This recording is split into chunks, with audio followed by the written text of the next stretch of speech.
Hello दोस्तों, तो आज की इस वीडियो में हम बात करेंगे जैक स्नाइडर की जस्टिस लीग के कुछ फैक्ट्स के बारे में।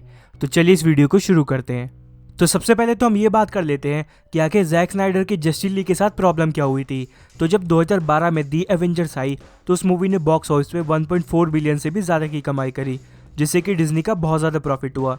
तो इसको देखते हुए वार्नर ब्रदर्स पिक्चर ने भी अपना एक सिनेमैटिक यूनिवर्स स्टार्ट करने का सोचा, क्योंकि उनके पास डीसी पिक्चर्स तो था ही, जिसके अंदर सुपरमैन, बैटमैन जैसे और भी कई सारे कैरेक्टर आते हैं। तो उन्होंने 2013 में मैन ऑफ स्टील मूवी के साथ अपने सिनेमैटिक यूनिवर्स की शुरुआत करी और उन्होंने जल्द ही जैक स्नाइडर को जस्टिस लीग मूवी बनाने को बोला, क्योंकि वो भी अवेंजर से कम्पीट करना चाहते थे। लेकिन यहाँ मेन प्रॉब्लम ये हुई कि जस्टिस लीग बनने से पहले ऑलरेडी सिर्फ 3 ही कैरेक्टर को इंट्रोड्यूस किया गया था, जो कि थे सुपरमैन, बैटमैन और वंडर वुमन। और अभी तक साइबॉर्ग और फ्लैश की कोई भी मूवी नहीं आई थी और 2017 तक एक्वामैन की भी कोई मूवी नहीं आई थी। तो इन तीनों ही कैरेक्टर से ऑडियंस अनजान थी और यही रीज़न था कि क्यों जैक स्नाइडर की जस्टिस लीग 4 घंटे लंबी बनी, क्योंकि इन तीनों कैरेक्टर को अच्छे से इंट्रोड्यूस भी करना था। तो वार्नर ब्रदर्स को यहाँ पे ये करना चाहिए था कि इन सभी कैरेक्टर्स पे एक एक मूवी निकालते, उसके बाद उन्हें जस्टिस लीग मूवी बनानी चाहिए थी, लेकिन उन्होंने जल्दबाजी की। और यहाँ पे एक और प्रॉब्लम ये हुई कि जब Jack Snyder Justice League movie बना रहे थे तो इसी दौरान उनकी बेटी की डेथ हो गई। तो अपनी बेटी की डेथ होने की वजह से जैक स्नाइडर ने इस प्रोजेक्ट को छोड़ दिया। फिर वार्नर ब्रदर्स वालों ने जॉश व्हीडन को बुलाया, वही जॉश व्हीडन जिन्होंने की एवेंजर्स 1 और एवेंजर्स 2 बनाई थी।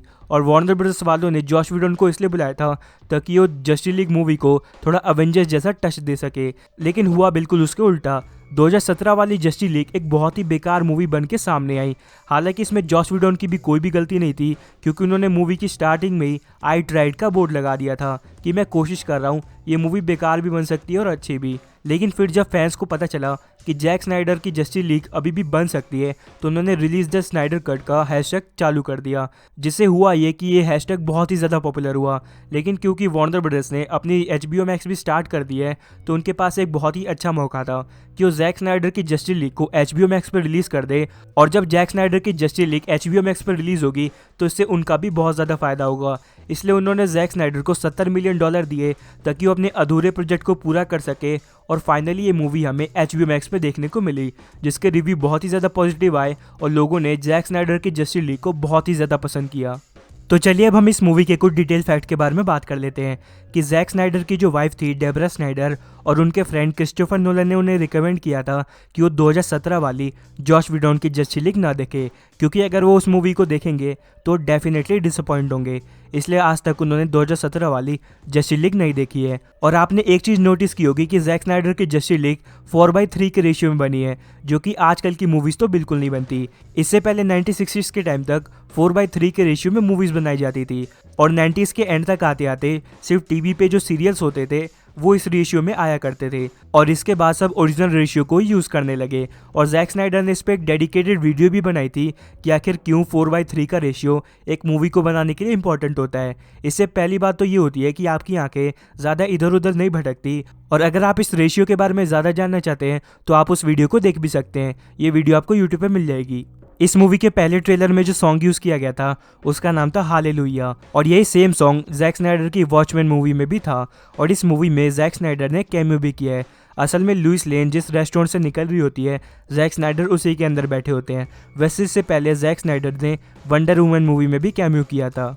इस मूवी में जब आयरस वेस्ट का एक्सीडेंट होता है तो वहीं पे एक ट्रक पे लिखा होता है गार्डनर फॉक्स। ये रेफरेंस है गार्डनर फॉक्स का, जो कि एक राइटर है जिन्होंने कि जस्टिस लीग की बहुत सारी कॉमिक बुक लिखी है।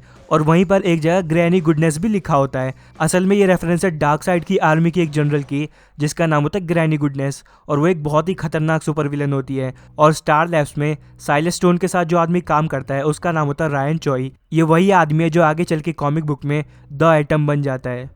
2017 में जॉश व्हीडन की जो जस्टिस लीग मूवी आई थी उस मूवी की टाइमलाइन बैटमैन वर्सेस सुपरमैन के करीब 1.5 से 2 साल बाद की थी। उसी के अपोजिट जैक स्नाइडर की जो जस्टिस लीग है उस मूवी की टाइमलाइन बैटमैन वर्सेस सुपरमैन के सिर्फ कुछ हफ्ते बाद की है। ऊपर से यहाँ पे मज़े की बात ये भी है कि जैक स्नाइडर इस मूवी में ग्रीन लैंटर्न्स को भी दिखाने वाले थे इस मूवी के पोस्ट क्रेडिट सीन में, लेकिन वार्नर ब्रदर्स वालों ने मना कर दिया। ऐसा इसलिए क्योंकि HBO मैक्स पे ग्रीन लैंटर्न कॉर्प्स एक नई वेब सीरीज आने वाली है। इस मूवी में सुपरमैन फाइनली हमें उसके ब्लैक कलर के आइकॉनिक सूट में दिखा, जो कि वाकई में कमाल था। और कॉमिक्स में भी बताया गया कि सुपरमैन ब्लैक सूट इसलिए पहनता है ताकि वो सन की ज़्यादा से ज़्यादा एनर्जी अब्जॉर्ब कर सके, और वो सन की जितनी ज़्यादा एनर्जी अब्जॉर्ब करेगा वो उतना ही ज़्यादा ताकतवर होगा। और यहाँ पे एक और बात ये भी है कि क्रिटिक्स हमेशा जैक स्नाइडर की मूवीज़ को लेकर एक बात बोलते हैं कि जैक स्नाइडर की मूवीज़ में जब भी हीरो और विलन के बीच में फाइट हो रही होती है तो इसके बीच ह्यूमंस का बिल्कुल भी ख्याल नहीं रहता, और हीरोज़ ह्यूमन का बिल्कुल भी ख्याल नहीं रखते, जिसके चक्कर में ह्यूमंस बुरी तरीके से मारे जाते हैं। तो इस बात का जैक स्नाइडर ने ख्याल रखा है और इस मूवी में टोटल 2 फाइट सीन है।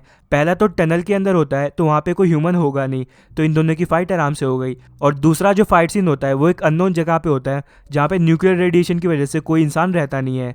एंड अब फाइनली ये मूवी रिलीज़ हुई और लोगों ने इस मूवी को बहुत ही ज़्यादा पसंद किया, जिसके चक्कर में अब रीस्टोर द स्नाइडरवर्स का हैशटैग भी चल रहा है। दरअसल जैक स्नाइडर ने यहाँ पे प्लान किया था कि वो जस्टिस लीग मूवी को 3 पार्ट में रिलीज़ करेंगे, और उनकी जो प्लानिंग थी इस मूवी को लेकर वो बहुत ही ज़्यादा आइकॉनिक थी। इस मूवी के तीसरे पार्ट में जो जैक स्नाइडर ने प्लान किया था, पूरी की पूरी आर्मी आएगी जिसमें कि एटलांटियंस भी होंगे, ह्यूमंस भी होंगे, अमेजोनियंस भी होंगे और ग्रीन लैंटर्न भी होंगे, और वापस से हमें एक आइकॉनिक फाइट दिखाई जाने वाली थी।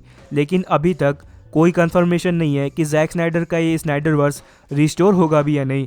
क्या पता वार्नर ब्रदर्स इसकी परमिशन दे और ना भी दे। मैं तो चाहता हूँ कि वार्नर ब्रदर्स इसकी परमिशन दे और जैक स्नाइडर के जस्टिस लीग के 2nd और 3rd पार्ट भी बने। तो अब बस इस वीडियो में इतना ही। अब अगर आपको वीडियो पसंद आई तो इसे लाइक करें और मेरे चैनल को सब्सक्राइब करके बेल आइकन को प्रेस कर दीजिएगा।